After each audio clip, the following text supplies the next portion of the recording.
Harriet Beecher Stowe said, "All serious daring starts from within." Eleanor Roosevelt said, "You must do the thing you cannot do." Marion Wright Edelman said, "Whoever said anybody has a right to give up?" And Nora Ephron said, "Above all, be the heroine of your life, not the victim." Jane Austen said in Pride and Prejudice, "There is a stubbornness about me that can never bear to be frightened at the will of others. My courage always rises at every attempt to intimidate me." 20 seconds of insane courage. 20 seconds of incredible bravery. So that isn't quite how it happens in our story. Or maybe it does. So we've been studying Esther, and when we last Esther, her whole community had been fasting and lamenting that she would have the courage to speak to the king to save her people. And that task requires so much courage, requires so much bravery. Because just think about the few things about this task. To speak to the king requires, without an invitation, that he accepts that it's okay for her to talk. If he doesn't, the rule is you are put to death for invading his space. She breaks the law by daring the king to speak to her.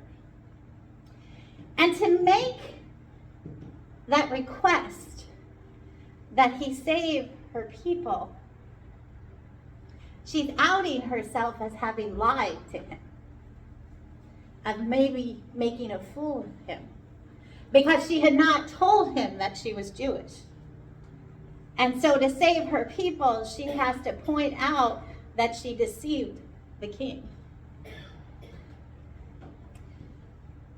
And to speak to the king, to convince him to reverse this law, a law that, if you remember in the first chapter, it said could not be changed. If the king made this kind of law, nobody could change it. She was asking him to do the impossible. Although I told you I question that. There's no law that you can't change. And Esther set out to oppose Haman, the advisor of the king, the one who had the keys to the kingdom and the reign of power, who could make laws on his own. She had set out to say that he has allowed this to happen, and I want you to change it. So that's saying to the king, the advisor you chose to be the one isn't a good man and shouldn't be that advisor. And then she has to strike a blow to his pride, because he has done things that have harmed the people of his community, has set people in power who shouldn't be, and has ignored what has gone on. So she's challenging his image of himself. So what happens in our story today in Esther 5-7? Esther puts, after all that prayer that has surrounded her, it says Esther gets dressed in her robes and approaches the king. And she wins the king's favor because when he sees her, he automatically holds out the scepter, inviting her to come forward. And then the king asks her, "What is your request? Even if it's half my kingdom, what do you want from me?" And this is where Esther has that moment. Well, I could be brave, or I could invite him to dinner. So she invites him and Haman to come to a feast, a banquet.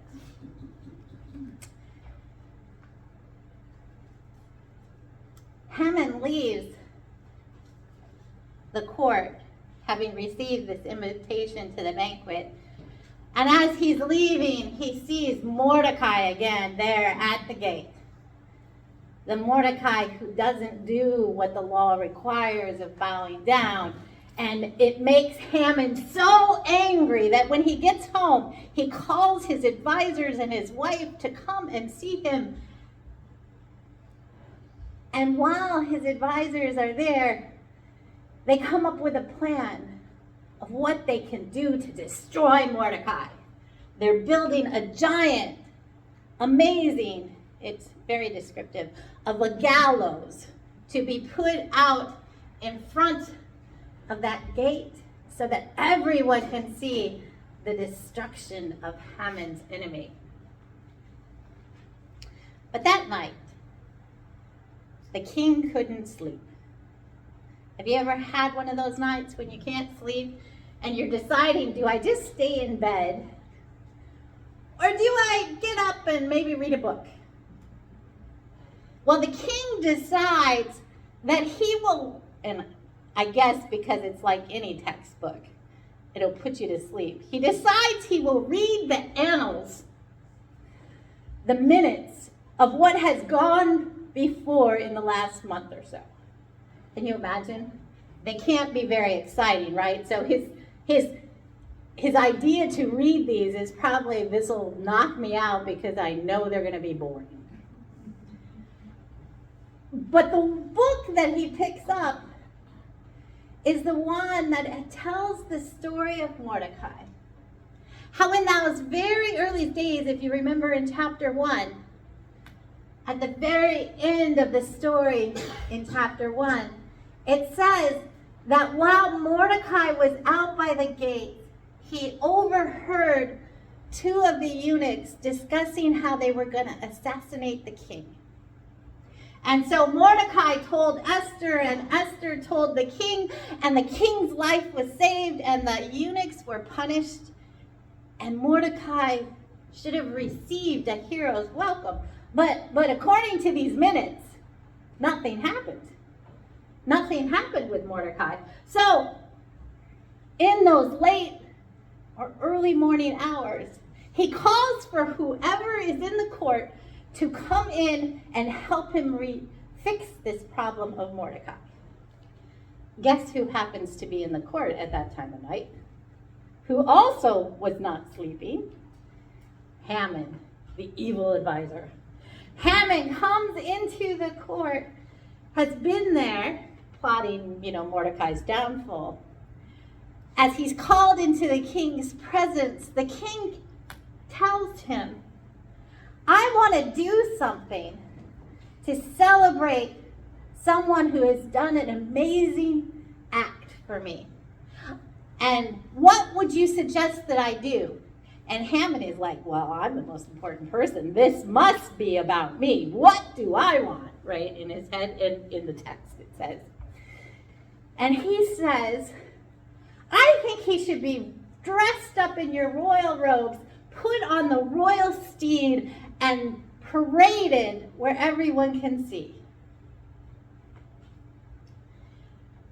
And the king then says, do that to Mordecai. You can imagine how Haman is feeling at this point, right? He's like, oh no, this is not going well. This is not going well. So he dresses up Mordecai, puts him on the horse, parades him around, and as they get back to the palace, the eunuchs come to find him to take him to dinner. So they go to the dinner of Queen Esther, and the king again asks Esther, whatever you want, I will give you even up to half my kingdom, whatever you want. And here it is, the moment she could do it. Have those 20 seconds of bravery. And she says, I want you to come to dinner tomorrow. You and Haman. She just couldn't do it yet. just didn't have that ability, that bravery to say what she needed to say. So instead,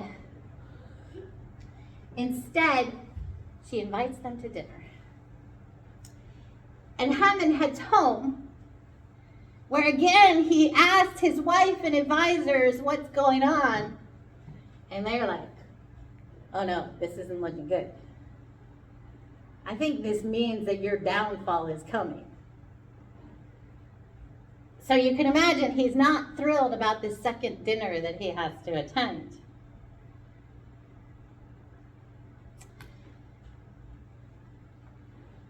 So they gather again for the second banquet.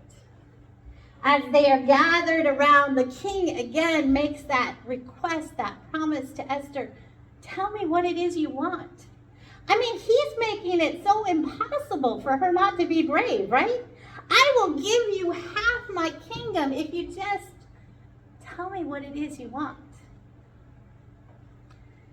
And this time, this moment, Esther is brave.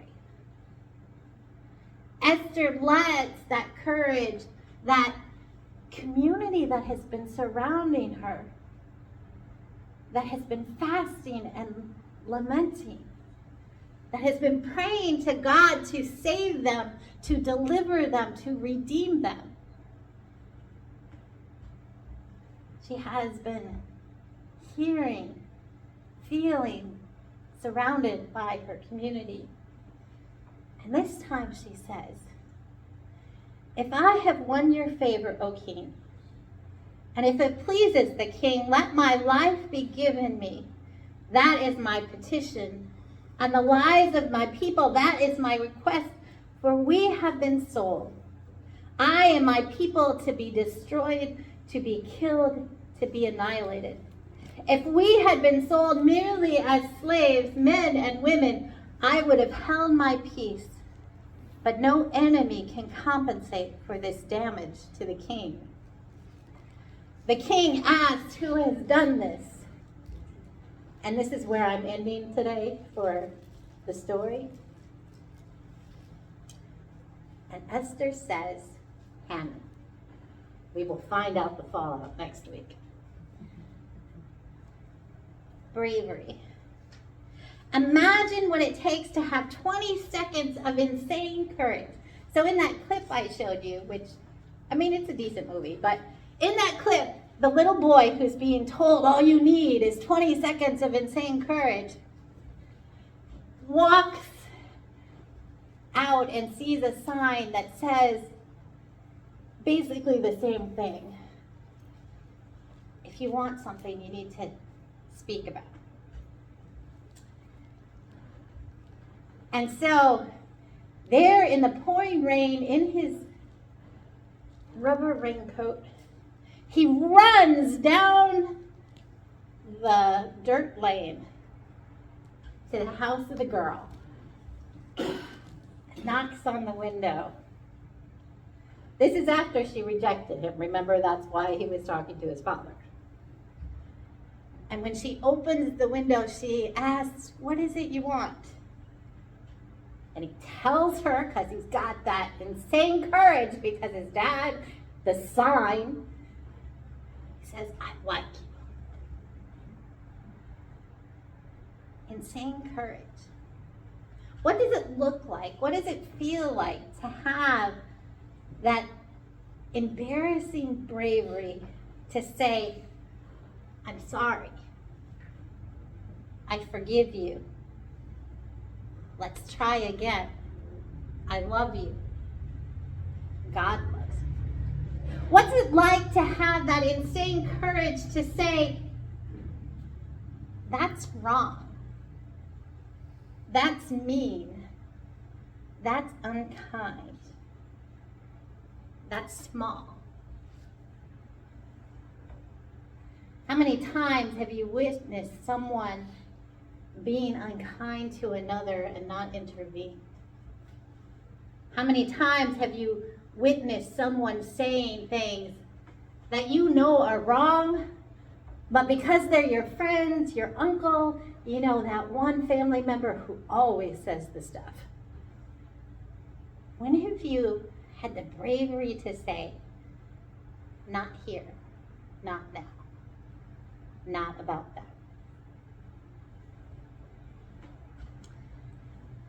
Imagine 20 seconds of insane courage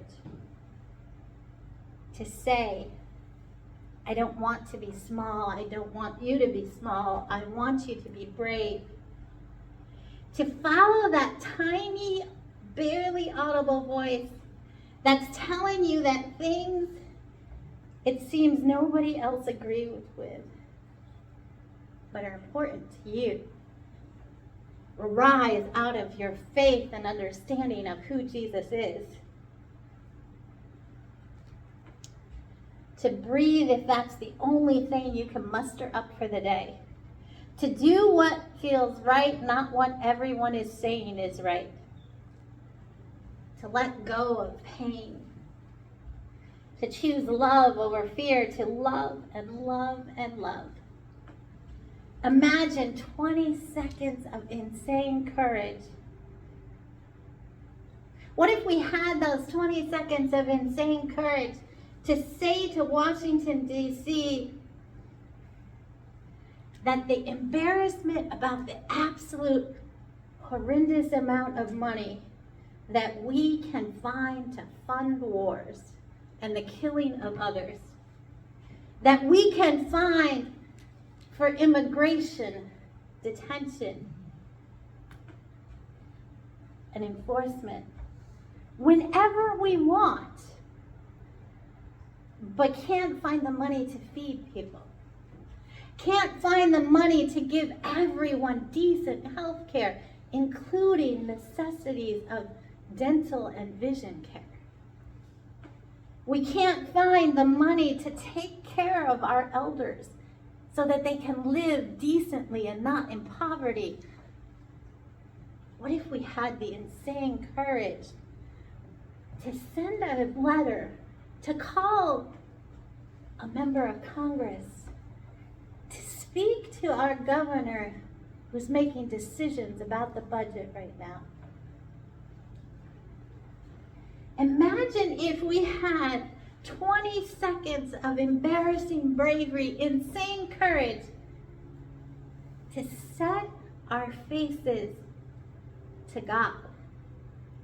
Amidst the just horrible stuff that is happening right now, to pull us apart from each other. There was a story shared this morning of a trans family in Texas, where they have just passed a ban so bad that those kids will not be able to continue the treatment they have. And the mother shares the story about her son, who when he was in first grade finally became who he was, didn't act out anymore, settled down and knew what he was, who he was, and felt whole for the first time. And she says, what am I to do now when the people around me are telling me that this child is not welcome, does not deserve care? What if we had the courage to speak up for those who our society right now is saying don't belong? What if we showed up? Because you know there's a website, because I found it, where you can go to ICE detention events happening in our area. There are rapid response forces that you can join to show up, to record what is happening. Now, this week I learned from the immigration attorney in town that ICE hasn't really been impacting Fremont yet. But it doesn't mean that people still aren't running into trouble because we don't have the courage to say, we're a country of immigrants.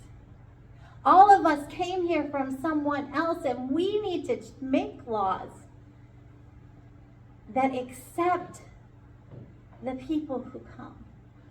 Make laws that are accepting of worker visas. Make laws that are accepting of people who have come in because their family came in and they brought them along.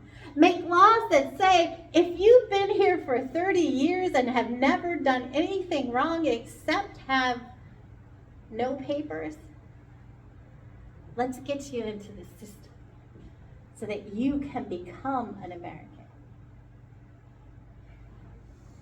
What if we had that incredible bravery to stand up for those who are being torn down? For Pete Hegseth this week, that happened to be all the women in the United States who should not be allowed to vote and should be married and kept at home. Now, there is nothing wrong with wanting to be at home as a mother, but you should have the choice. And in a family and in an economy where 2 incomes are needed to make things work, to say that you as a woman can't do that, shouldn't do that, isn't fair, isn't just, isn't honorable. And then all the pastors piled on saying, yeah, women should be in the home. And one of the pastors has the nerve to say, and I should vote for my entire household. Well, how does that work? My dad, the pastor, when he married my mom, she was a Democrat, he was a Republican. He hated JFK. My mom and her friend put the banner across the Northland Commons saying, vote for JFK. Why couldn't they live together? Although Nixon transformed my dad from a Republican.